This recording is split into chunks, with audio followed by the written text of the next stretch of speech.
Hola, Myši. Ja vás zdravím a je nádherné počasie. Konečne.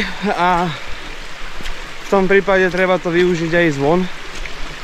Ja to idem využiť len trošku nižšie, pretože z 30 stupňov sa nám ochladilo na 5. Na hrebeňoch sneží, mlá, vietor, všetko možné. No a je to škoda presedieť doma.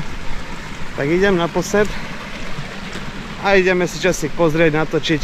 Zistím, aká tu je ruja, lebo u nás už začala. Či už jelene ručia.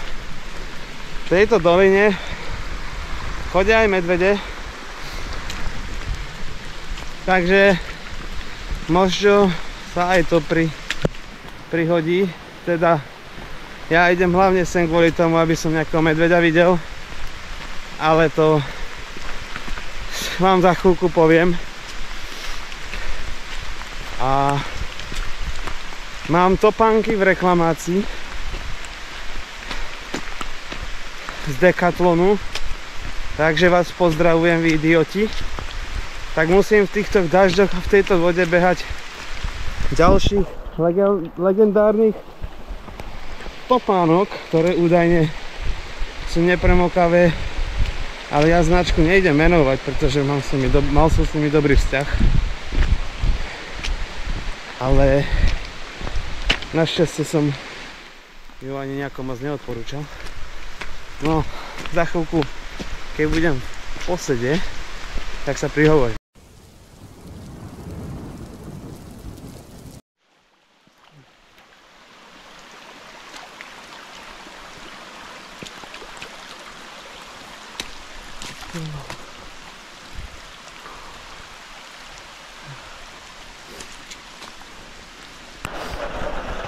Toto je to nádherné miesto, na ktoré som chcel ísť dlhšie. A som tu. A... Fuj. No ja som mal pôvodne v pláne ísť na Horskú lúku, kde už pravdepodobne tá viditeľnosť nie je žiadna. Ale začalo moc pršať, ako som hovoril, a s tými teniskami by som to nedal. No ešte pred hodinu dozadu pršalo tak slabo, len sa mi podarilo neskoro vyraziť. Čiže asi tak. Takže, ale keď prší a je takto škaredo, je málo ľudí vonku, čím vlastne je aj väčšia pravdepodobnosť, že vidíte nejakú zver. Takže ak na konci septembra ešte počas tej ruje bude takéto počasie, tak určite sa mi podarí ísť aj na tú ďalšiu lúku. Tam si spravíme nejaký part 2. No a je 5 hodín a ja si idem asi užívať to ticho a ten dážď a to všetko.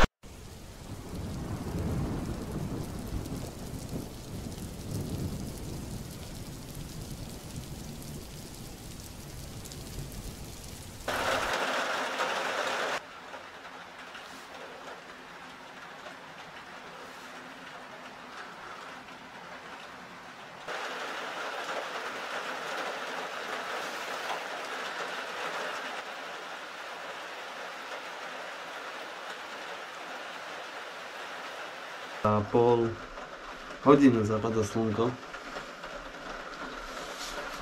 a čakal som, že už zver bude chodiť o takej 5, nakoľko prší aj chladok, ale není to tak dneska. Možno naozaj som mal ísť tam, kde som chcel ísť, a nie sem. Je to tu úplná fraška. Nevyšlo mi tu absolútne nič. A idem prepnúť kameru za termošku a zistiť, či sa tu bude diať niečo v noci. Ale na ruju toto ešte vôbec nevyzerá. Je dosť chladno, na to by aspoň jedno ručanie nebolo ani jedno.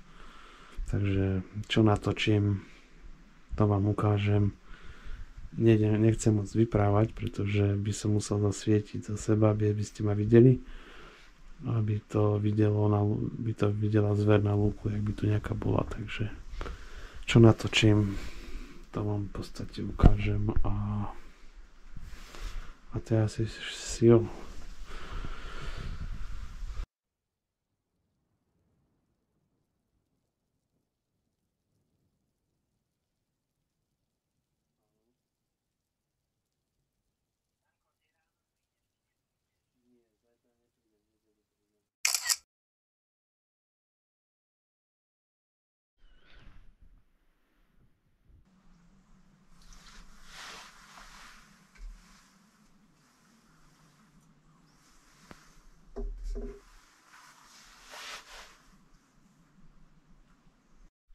Existujú lúky, kde máte, alebo ja to tak nazývam, migračné a nemigračné. Tie migračné lúky sú väčšinou také, kde tá lúka je obklopená lesom, kde zver vám prejde aj cez deň, a potom sú to lúky, na ktoré som ja. A v podstate, kde vám zver jedine vyjde odtiaľ alebo odtiaľ. A na tým je cesta. Čiže toto je taká 60 stupňová lúka. Není toto migračná lúka, to znamená, že tu, jak mám ráno, jak tu ráno nemáte niečo, tak už tu asi ani mať nebudete.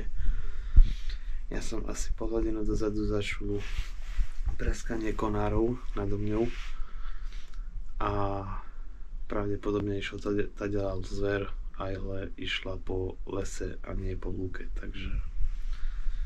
takže je 7 hodín a tu už sa veľa toho veru neudeje.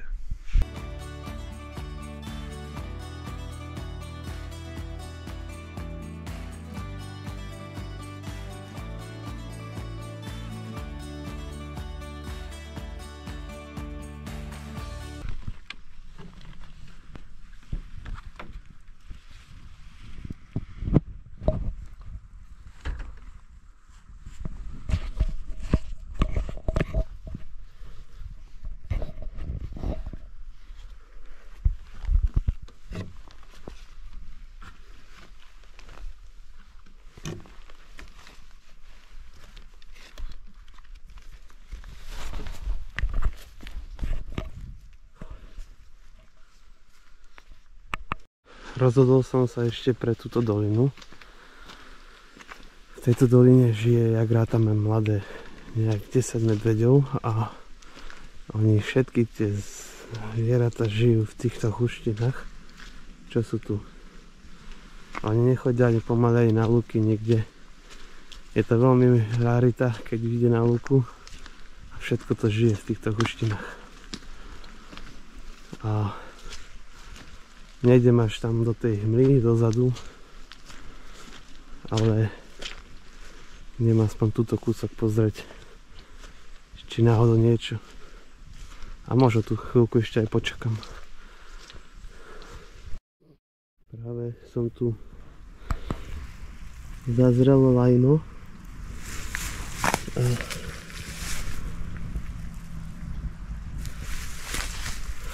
Asi si odtiaľ vyšiel. Je mokro, čiže, ale je to čerstvo vychodené,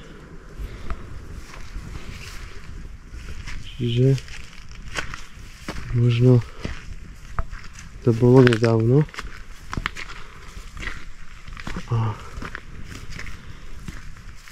toto sú miesta, kde naozaj by ste nechceli stretnúť takú šelmu. Toto je všetko rozbité.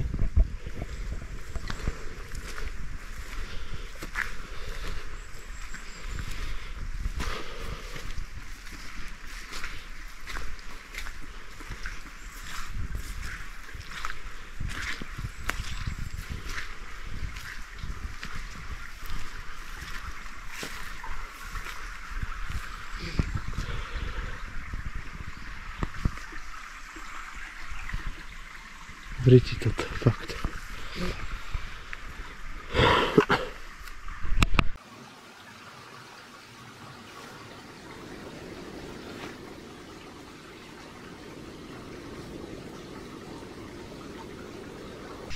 Takže počas noci neviem, že som tu videl tú líšku a takže ako rekapituláciu, jedna líška o polnoci, nejaké 2 strnky, ale ináč úplne nič. Dosť bieda za tých 15 hodín, čo som strávil na posede.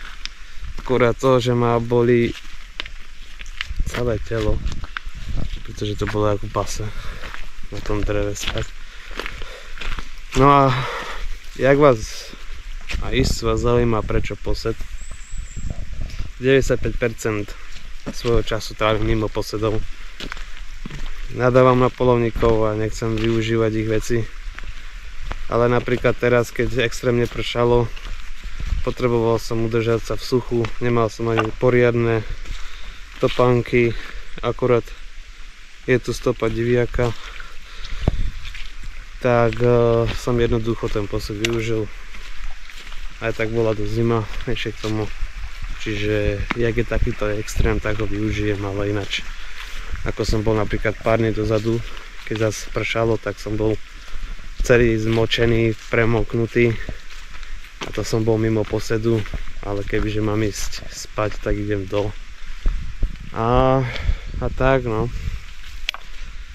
Čo sa týka jeleňov, ráno som počul 2-krát ručať jeleňa tu, ale v noci a večer nebolo absolútne nič.